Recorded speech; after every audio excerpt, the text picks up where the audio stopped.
Here's Pastor Bob Hoekstra on the importance of having an eternal perspective when facing trials. Haven't you known saints? They just go through impossible things. But there's a sweetness on their countenance, a peace in their heart. Why? They're looking to eternal things. They're looking to the Lord. Hey, what can God do in this? What does God want to teach me? How does God want to use me? God is faithful. He's not forsaken me. Somehow, He can cause all of this to work together for good. Looking at the promises of God, the character of God, the destiny of God's people. That person is having their momentary light afflictions produce for them an eternal weight of glory.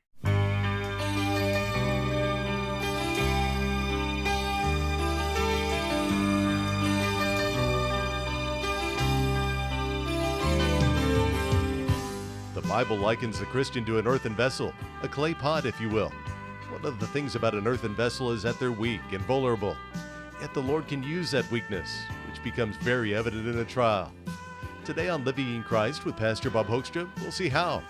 We'll be encouraged to not waste our trials as we make our way over to 2 Corinthians chapter 4, verses 17 and 18. Here's Pastor Bob reminding us of God's desire that we can have an abundant entry into His kingdom through the trials we face. He's always calling us to Him. His desire is that we enter into a full entrance into the everlasting kingdom, an abundant entrance. 1 Corinthians 3 says some will get in, as we'd say, by the skin of their teeth, as through fire. I mean, they're born again, they're saved, but when they come before the judgment seat of Christ, the bema, there's going to be a big bonfire of wood, hay, and stubble. Why? Because the life was mostly of the flesh, by the flesh, and for the flesh. But others will come, and there'll be much gold, silver, precious stones when the fire is put out. Because of all the times they walked in the Spirit, were full of the Spirit, trusted in the Spirit of God, and Jesus was manifested and did a work. And that will bear fruit for eternity, not just for time. I mean, it's so stretching in the mind. It's renewing in the mind to think this way. We're so time-bound. Time is but a little preface to the book that we're now in, which will unfold for eternity. We're just in the preface. And then the new heaven, new earth, we're with the Lord forever. And now relates to then. And now is the time to have an eternal perspective, not a temporal one. Now is the time to prepare for eternity. Not only just the getting in to the gates of glory, but having an eternal weight of glory developed. The Lord wants to enlarge our vessel. David said, I will run the way of your commandments, for you, speaking to God, shall enlarge my heart. The more God enlarges us, the more we're into the things of God. Our spiritual capacity enlarged. We're clay pots. Let's turn the phrase a little. We're containers. Some will enter heaven, and their enlargement has come to the size of a thimble. And they'll say, Lord, fill this forever with all the weight of glory it will take. Just fill my vessel with your glory, that I might glorify you, that I might enter into the knowledge of your glory, fellowship with you in intimacy, and serve you for your glory. And He will. And that will bear fruit and glory for God forever. But others will come with a cup, as it were, and ask the same thing. And they had been enlarged here for then. And He will fill it with the weight of glory that it can handle. Others will come with a spiritual bucket, Here's my life, Lord. Here's what you did in my life. For your glory. Fill it with your glory. I want to enter into your glory. Fellowship in your glory. Serve you for your glory. And He will, and they'll have a more enlarged capacity. Some will come with a reservoir. Lord, thank you for what you did. Fill this with all the weight of glory it can handle. And I'll use it for your glory, and enter into the knowledge of your glory, and fellowship in your glory, and serve you for your glory forevermore. That's the kind of imagery here. Our momentary light affliction can be working for us an eternal weight of glory. But there's a very special insight given here. And it relates so much to being earthen vessels that have divine treasure in them. The issue is this. The issue is that not Everyone who goes through trials and difficulties will just automatically have it great in glory. Some people say that sometimes. Oh, he suffered so much. Oh, he's going to have such a blessed portion in the everlasting kingdom. Maybe, maybe not. It's not an automatic deal where difficulties and afflictions guarantee an everlasting great capacity of glory. That's not what this teaches. You know how we know that's not what it teaches? Because the very next verse tells us when the momentary light affliction is producing the eternal weight of glory. Verse 18, while we do not look at the things which are seen, but at the things which are not seen. For the things which are seen are temporary, but the things which are not seen are eternal.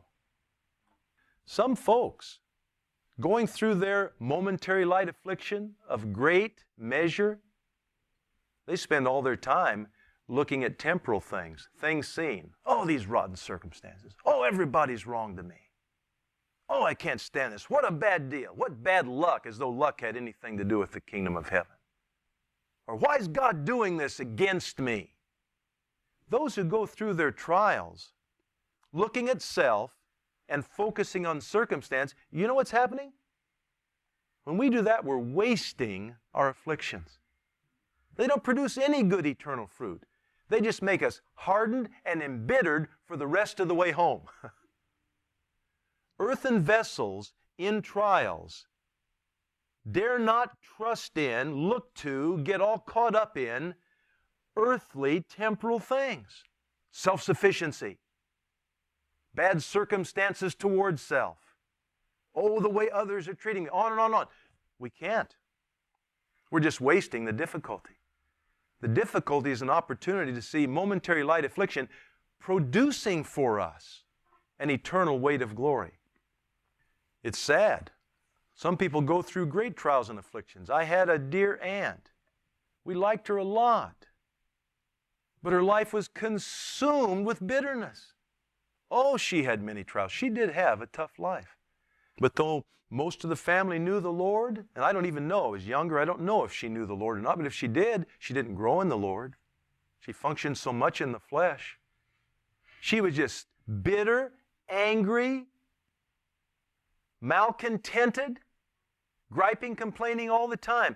And through the years, her face just got so sad and angry and drawn and wrinkled and worn, and you just see it right on her face. She was wasting her afflictions. They weren't producing anything eternal. They're just producing more anguish, more bitterness, more self-pity, more vengeance in time. On the other hand, haven't you known saints? They just go through impossible things.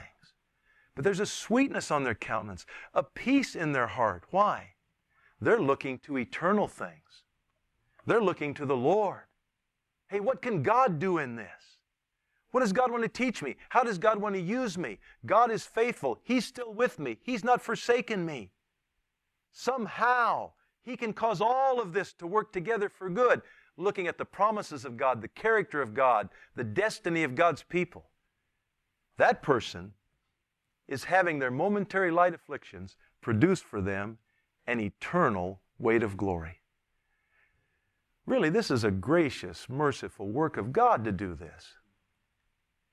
To let difficulties in a short span of a finite measure of time produce for us an everlasting capacity to enter into the glory of God that will never end. And all He's asking us to do is just look to Him. Look at things eternal, not temporal. Look at things above, not below. Look at the treasure in the vessel, not at the vessel and the tough deal it's getting. Isn't it amazing how often it comes right back to just Jesus Christ? Those who go through impossibilities and set their heart on the treasure within the vessel, they have their momentary light afflictions producing for them an eternal weight of glory. We are insufficient vessels, but we contain sufficient treasure. We're earthen vessels with heavenly treasure. And God has His process to take us through that magnifies the treasure.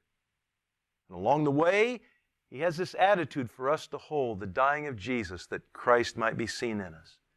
He has this action he carries out on us, putting us in over our head, delivered to death. Same reason, that Jesus might be seen. Not our sufficiency. Oh, he takes us beyond that capacity. And then Christ is seen in and through us.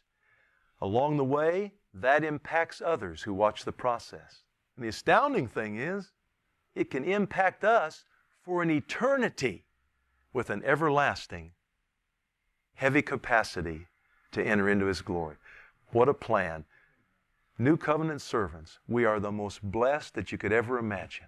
May God give us a vision of this and a heart to count on his sufficiency, the treasure within, and not be counting on, focused on, all caught up in the vessel. It's a waste of life.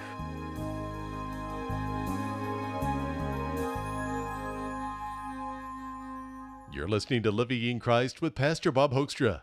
Today we've listened into a small portion of Bob's series called God's Sufficiency for Godly Living. The entire series is available on CD or DVD. To get that, just call and ask for God's Sufficiency for Godly Living. We can be reached toll-free at 877-600-LICM. That's 877-600-5426. And feel free to share what the Lord is doing in your life. We'd love to hear that. Here's where to write. Living in Christ, Box 2848, Costa Mesa, California, 92628. Or again, call toll-free 877-600-LICM. Did you know you can order resource materials online from us? Discover more about Living in Christ Ministries as well. We also house many of Bob's messages there for you, including our present series.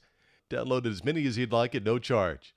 Our website is located at livinginchrist.org. Again, livinginchrist.org. One resource that comes to mind is an evangelistic book called What Must I Do to Be Saved? Written by Bob's father, Chaplain Ray Hoekstra.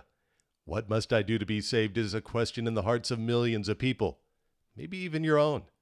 Well, rest assured, the Bible does answer that for us. The book will lead you to the answer, and you can order it online at livinginchrist.org. Again, look for What Must I Do to Be Saved? Or call 877-600-LICM. Well, that'll do it for today's Living in Christ.